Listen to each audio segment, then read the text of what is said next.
Hello everyone, நான் உங்கள் doctor பிரபு, BGS hospital கோயம்புத்தூர்லேருந்து பேசுகிறேன். ஸோ இன்றைக்கி ஹெல்த்தியாக வாழணும்னு நினைக்கிறவங்க எல்லாருமே ஒரு 2 விஷயங்களை தவிர்த்துக்கணும்.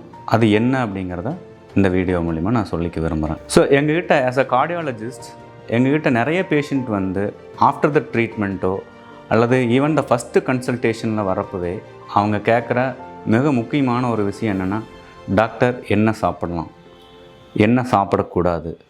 ஸோ இதுதான் அவங்களுடைய ஒரு ரொம்ப முக்கியமான ஒரு கேள்வியாக இருக்குது. ஸோ நாங்கள் திரும்ப திரும்ப எல்லாத்துக்குமே சொல்ல வேண்டிய விஷயங்கள், ஸோ எது சாப்பிடலாம் அப்படின்னு சொல்கிறதில் விட எது இம்பார்ட்டண்ட்டாக வந்து தவிர்க்கணும் அப்படிங்கிறது வந்து ரொம்ப ரொம்ப முக்கியம். ஸோ அதுவும் ஒரு cardiac health and diabetic safety ஓரியன்டாக பார்த்தீங்க அப்படின்னா, ஸோ 2 விஷயம் நீங்கள் 100% நீங்கள் வந்து உங்களோட உணவுலேருந்து தவிர்த்துக்கணும். ஸோ இது உங்களுக்கு ஒரு விசித்திரமாகவும் இருக்கலாம். என்னடா டாக்டர் இப்படி சொல்கிறாங்க, மற்ற டாக்டர்ஸ் இதை வந்து டெய்லி சாப்பிட்ணுன்னு சொல்கிறாங்க அப்படின்னு சொல்லிட்டு. ஸோ அவங்ககிட்ட ஏன் அப்படின்னு அந்த கேள்வியை கேளுங்க, அதுக்கான ஆன்சர்ஸ் இருக்குமா அப்படிங்கிறது எனக்கு தெரியல. ஸோ இது பார்த்துட்டு இருக்கிற எல்லாருமே இதை பண்ணிங்கன்னா ரொம்ப நல்லாயிருக்கும். ஸோ ஃபஸ்ட்டு விஷயம் அப்படி என்ன தவிர்க்கணும் அப்படின்னா, நீங்கள் மில்க், ஸோ பால் அப்படிங்கிற ஒரு விஷயத்தை வந்து கண்டிப்பாக உங்களுடைய உணவுலேருந்து எடுத்துருங்க. ஸோ அதே நீங்கள் வந்து தயிராவோ அல்லது மோராவோ நீங்கள் வந்து சேர்த்திக்கலாம். ஸோ 2வது வந்து வீட், அதாவது கோதுமை மற்றும் அதை சார்ந்த உணவு வகைகள் எதாக இருந்தாலும் நீங்கள் கண்டிப்பாக இந்த 2ஐயும் தவிர்க்கணும். ஸோ ஏன் டாக்டர் வந்து பாலை நீங்கள் தவிர்க்க சொல்கிறீங்க அப்படின்னா, ஸோ அந்த பாலில் வந்து அது மட்டும் இல்லாமல் இப்போ இருக்கிற அந்த ஜெர்சி ரக மாட்டிலிருந்து கிடைக்கக்கூடிய பால் வந்து it condense lot of casein, அதாவது கேசின் அப்படின்னு சொல்லக்கூடிய ஒரு வேதிப்பொருள் வந்து அந்த பாலில் வந்து நிறையா இருக்கும்.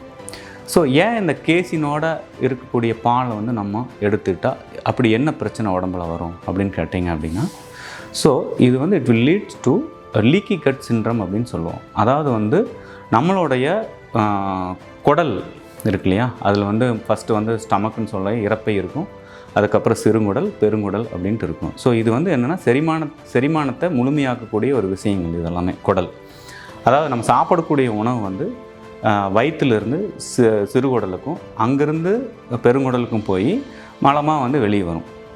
ஸோ இது வந்து ஒரு ப்ராசஸ். இந்த ப்ராசஸ் வந்து 100% எல்லாத்துக்கும் ப்ராப்பராக நடக்குதா அப்படின்னா இல்லை. ஏன் இல்லை அப்படின்னா, டாக்டர் நான் வந்து டெய்லி வந்து ஹெல்த்தியான உணவுகள் தான் எடுத்துக்கிறேன்.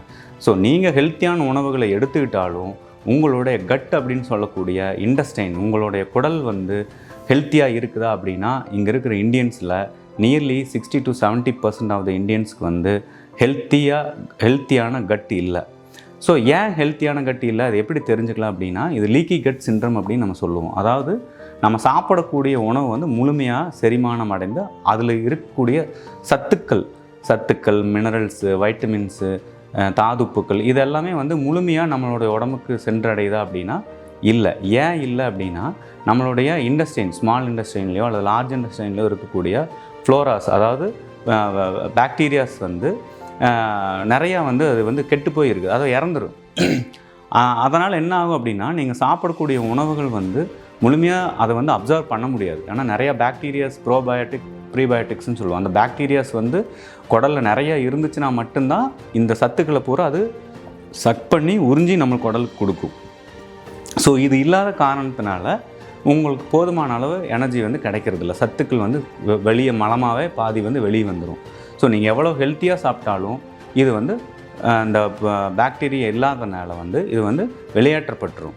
ஸோ நம்ம நினச்சிட்டு இருப்போம், ஆனால் முழுமையடையாது, செரிமானம் வந்து முழுமையடையாது. ஸோ அதனால தான் நிறைய பேர் சொல்லுவாங்க, நான் நல்லா ஹெல்த்தியாக தான் சாப்பிட்றேன், ஆனால் எனக்கு சுகர் வந்துடுச்சு, எனக்கு ஸ்மோக்கிங் பழக்கம் இல்லை, ட்ரிங்க்ஸ் பழக்கம் இல்லை, ஆனால் இருந்தாலும் எனக்கு சுகர் வந்துடுச்சு அப்படின்னா, ஏன்னா இந்த உணவு பொருள்கள்னால வரக்கூடியது. ஸோ இந்த கேசின் அப்படின்னு நம்ம டெய்லி மில்க் சாப்பிட்டுட்ருக்குறோம், அதில் அந்த கேசின் வந்து நம்மளுடைய இண்டஸ்டைனில் இருந்துகிட்டே இருக்கும். அப்போ இந்த கேசின்கிற ஒரு என்விரான்மெண்ட்டில் வந்து பார்த்திங்கன்னா இந்த பாக்டீரியாஸ் வந்து வளரவே வளராது, உயிரோடு இருக்கவும் முடியாது. இதே வந்து நீங்கள் பாஸ்டரைஸ் பண்ணிங்கன்னா, அதாவது வந்து ஊற்றி வைப்பான்னு சொல்லுவாங்க. ஸோ அந்த மாதிரி நீங்கள் பண்ணுறப்போ என்ன ஆகுன்னா, இந்த கேசின் வந்து கேசினோஜனாக மாறிடும். அதாவது தயிராக மாறுறப்போ கேசினோஜனாக மாறிடும். ஸோ கேசினோஜன் வந்து அகைன் அது வந்து எந்த பிரச்சனையும் கிடையாது. ஸோ கேசினோஜனில் வந்து பாக்டீரியா வந்து நல்லா க்ரோ ஆகும். ஸோ அதனால தான் வந்து நிறைய பேர்த்துக்கு வயிற்றால போகுது இந்த மாதிரிலாம் சொல்கிறப்ப நிறைய தயிர் சாப்பாடு எடுத்துக்கோங்க அப்படின்னு, மோர் எடுத்துக்கோங்க அப்படின்னு நாங்கள் வந்து அட்வைஸ் பண்ணுவோம். ஸோ அப்போ ஏன் சார் ரெண்டாவது வந்து கோதுமை ஏன் சாப்பிடக்கூடாது அப்படின்னு சொல்கிறீங்கன்னா, கோதுமையில் வந்து நீங்கள் குளூட்டன் அப்படின்னா ஒரு பொருள் இருக்கும்.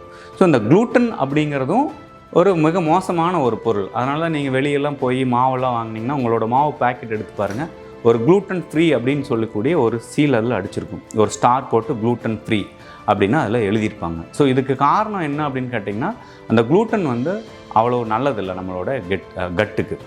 எகைன் உங்களுடைய அந்த கட்டை வந்து லீக்கி கட் சிண்ட்ரமாக தான் கொண்டு போய் விடும். அது ஒரு வியாதி, லீக்கி கட் சிண்ட்ரம் அப்படிங்கிறது. இது வந்து நம்மளுக்கு தெரியாமையே நம்ம இந்த லீக்கி கட் சிண்ட்ரம் இருக்குதாங்கிறது தெரியாமையே நம்ம நிறைய பேர் வாழ்ந்துட்டுருக்குறோங்கிறது தான் உண்மை.